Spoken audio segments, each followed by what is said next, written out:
یقین اس قبولیت کی علامت ہے، دنیا میں بھی ظاہر ہوگی کل قیامت ہے۔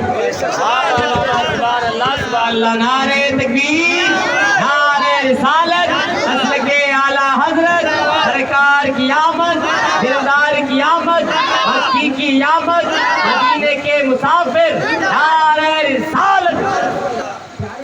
آپ سن رہے ہیں ایس نوری قادری نیٹ ورک، ایس نوری قادری نیٹ ورک۔ میرے کو پورا کرو اللہ رب العزت کے لیے، کسی اور کے لیے نہیں۔ اب آئیے پیارے، میں آپ کو ہسٹری بتاؤں دنیا کی۔ ابھی کچھ دن قبل میں نے ایک چیز دیکھی کہ آج ہنر جو ہے نا، ہنر دوسرے لوگ آج کی بابت کو جو ہے ہر چیز میں اتنی ایڈیٹنگ دکھا رہے ہیں، کچھ کہنے کا نہیں۔ کبھی کہتے ہیں کہ ہمارا وہاں پر وہ ہے، کبھی کہتے ہیں ہمارے یہاں پر وہ ہے۔ اس کی مثالیں جیسے کہ بابری مسجد کو دیکھ لیجیے، اس کی مثال جیسے گائے باپی کو دیکھ لیجیے، کیا نہیں کیا ان لوگوں نے۔ اب ان کا ایک پروپیگنڈا چلا ہے۔ پروپیگنڈا کون سا ہے کہ مکہ المکرمہ جو ہے، اس کو یہ کہا کرتے ہیں کہ مکہ المکرمہ بھی ہم سے چھین کر کے بنایا گیا ہے۔ یہ مکہ المکرمہ بھی ہمارے مکتیشور جو ہے ان کے پہلے تھا، پھر بعد میں انہوں نے بنایا ہے۔ آئیے میں آپ کو اس کی ہسٹری بتاؤں۔ چاہے دنیا کے اندر سب سے پہلے آنے والی ذات جو ہے وہ حضرت آدم علیہ السلام ہے۔ جب رب کعبہ نے حضرت آدم علیہ السلام کو پتلا بنایا، پتلا بنانے کے بعد اس کے اندر خاک کو ڈالنا تھا، اس کے اندر مٹی کو ڈالنا تھا۔ اس بات کو ذرا ذہن کو قریب کر کے سننا، جب مٹی کو ڈالنا تھا تو مٹی لینے کے لیے دنیا پر جو ہے سب سے پہلے حضرت جبرائیل علیہ السلام کو بھیجا۔ جب حضرت جبرائیل علیہ السلام کو بھیجا، جبرائیل علیہ السلام جب اس مٹی پر آئے، مٹی کو اٹھانا چاہا تو مٹی رونے لگی، عرض کرنے لگی کہ اے جبرائیل، اگر آپ مجھے اٹھا کر کے لے جائیں گے تو میرا ہوگا کیا؟ تو جبرائیل علیہ السلام نے ارشاد فرمایا، انہوں نے عرض کیا کہ اے مٹی، جب میں تجھے اٹھا کر کے لے جاؤں گا تو زمین بچھائی جائے گی، زمین پر جو ہے لوگ چلیں گے، زمین پر سواریاں چلیں گی، زمین پر طرح طرح کے انسان چلیں گے۔ تو مٹی عرض کرنے لگی کہ اے جبرائیل، میرے پاس سے مت لے کر کے، مجھے مت لے کر کے جائیے، ورنہ مجھ پر جو ہے لوگ اتنا بوجھ ڈال دیں گے۔ حضرت جبرائیل علیہ السلام کو رحم آ جاتا ہے، آپ جو پھر واپس چلے جاتے ہیں رب کی بارگاہ میں۔ رب کی بارگاہ میں واپس جانے کے بعد عرض کرتے ہیں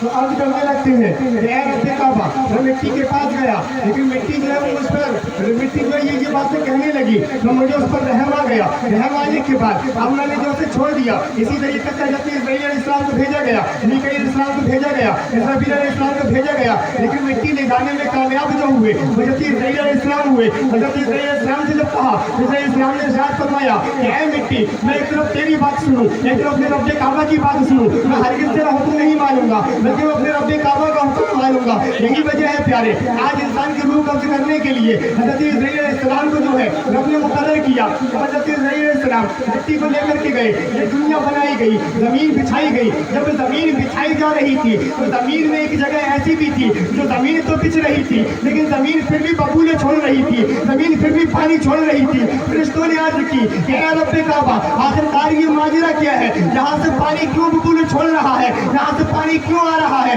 ہر جگہ ہم نے مٹی کو بچھایا، زمین کو بچھایا، لیکن زمین نے پانی نہیں چھوڑا، لیکن اس جگہ جو ہے زمین پانی کیوں چھوڑ رہی ہے؟ تو یقین مانیے، رب کعبہ نے ارشاد فرمایا، اے فرشتوں، اس جگہ کو چھوڑ دو، یہ جگہ یہ بتا رہی ہے یہ کوئی عام جگہ نہیں ہے، بلکہ یہ وہ جگہ ہے کہ اس پر جب دنیا آئے گی، دنیا میں لوگ رہیں گے تو اسی جگہ پر مکہ المکرمہ بنے گی۔ نعرہ تکبیر، نعرہ رسالت، مسلک اعلیٰ حضرت سرکار کی آمد، دلدار کی آمد، نعرہ حیدری، نعرہ رسالت۔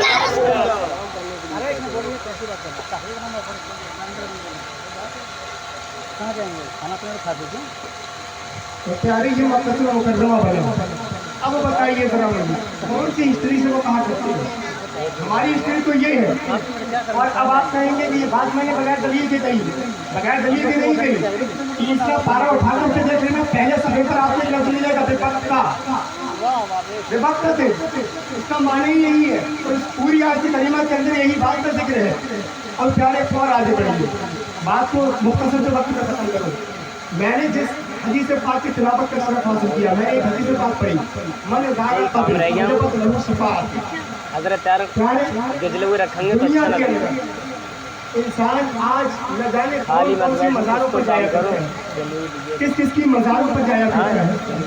आज दुनिया के अंदर इंसान किसी भी मज़ार पर चला जाए, किसी भी जगह पर चला जाए, मज़ार पर जा तो सकता है, दुआ उसकी कबूल तो हो सकती है, लेकिन ये ज़रूरी नहीं कि वो इंसान उस मज़ार पे जाने की वजह से जन्नत में चला जाए।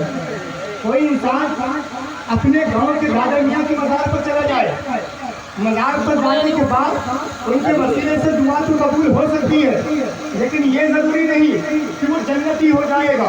इंसान और आगे बढ़े, आला हज़रत अज़ीमुल बरकत हज़रत बरेलवी की बारगाह में चला जाए, वहाँ दुआ तो कबूल हो सकती है, लेकिन मज़ार पर जाने की वजह से जन्नती नहीं हो सकता।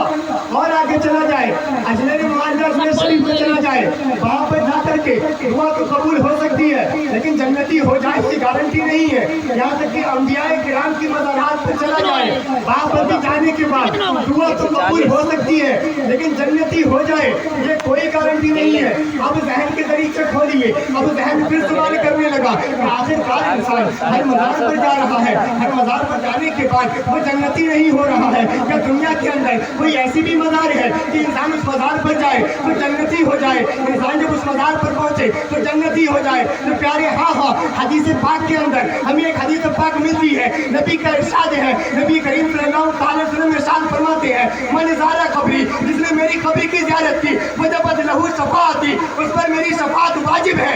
यानी कि पता लग गया, जिसने नबी की मज़ार अक़दस की ज़ियारत कर ली, कल क़यामत के दिन नबी उसकी शफ़ाअत करवाएंगे, उसकी नबी शफ़ाअत करवाएंगे, उस दिन जन्नती बन कर जाएगा। अल्लाहु अकबर।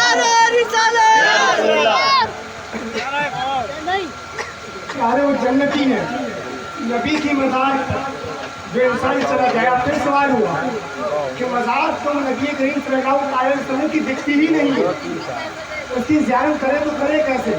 उससे पहले जालियाँ आ जाया करती हैं।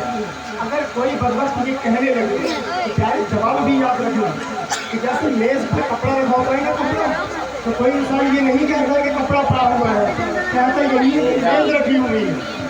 इसी तरीके से अगरचे जालियाँ बाहर नजर आती हैं, लेकिन वो जालियाँ रोज़े से दूर नहीं है, रोज़े से मुत्तसिल है। उस रोज़े से ऐसी मुत्तसिल है कि सुबह क़यामत तक मुत्तसिल रहेंगी। तो पता लग गया, जिसने जालियों को देख लिया उसने रोज़े अक़दस को देखा। प्यारी, ये जगह कौन सी है, किस जगह पर ये जा रही है, इसको मैं आपको समझाऊँ।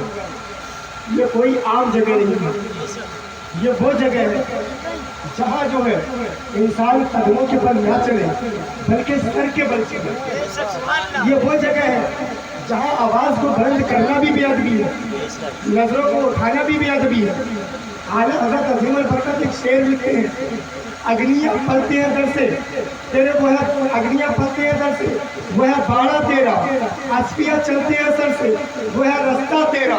प्यारे आले हज़रत इस शेर के अंदर बताते हैं कि नबी करीम सल्लल्लाहु अलैहि वसल्लम का जहाँ रोज़ा अक़दस है वो कोई और जगह नहीं है, वो कोई ऐसी वैसी जगह नहीं है। यहाँ अग्नियाँ यानी कि ये जमा है गनी की, गनी का माना आता है मालदार, मालदारों से मालदार।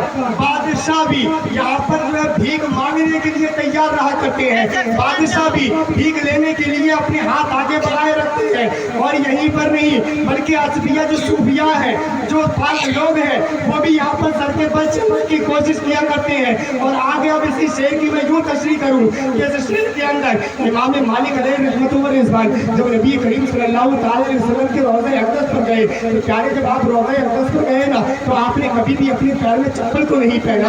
आपसे पूछा गया, इमाम मालिक आपने चप्पल को क्यों नहीं पहना, आपने अपने पैरों में जूतों को क्यों नहीं पहना? इमाम मालिक इरशाद फरमाने लगे कि मैं जूतों को पहनता भी कैसे, मैंने ये सोच करके नहीं पहना, नहीं ऐसा ना हो कि मेरे नबी इस रास्ते से गुजरे हो और उस रास्ते पर मेरा जूता पड़ जाए। ये इतना अदब किया करते थे। और इमाम आज़म अबू हनीफा रहमतुल्लाह व रिज़वान जब मदीना मुनव्वरा गए, प्यारे आप 11 दिन वहाँ पर रहे, और 11 दिन वहाँ रहने के बावजूद भी आपने बालो बरात यानी कि ना ही तो वहाँ पर कभी पेशाबी की, न कभी पाखाना किया, न कभी हवा खारिज की। जब भी आपको जरूरत हुआ करती थी आप मदीने से बाहर को जाया बनाया करते थे, आप इतना अदब करते थे। और आज जो गुंबद खजरा दिखाई दे रहा है, ये गुंबद खजरा जो आज हरा बना हुआ है, ये टर्की के लोगों ने बनवाया था। जब इनको बनवाया था तो इसके बनाने के लिए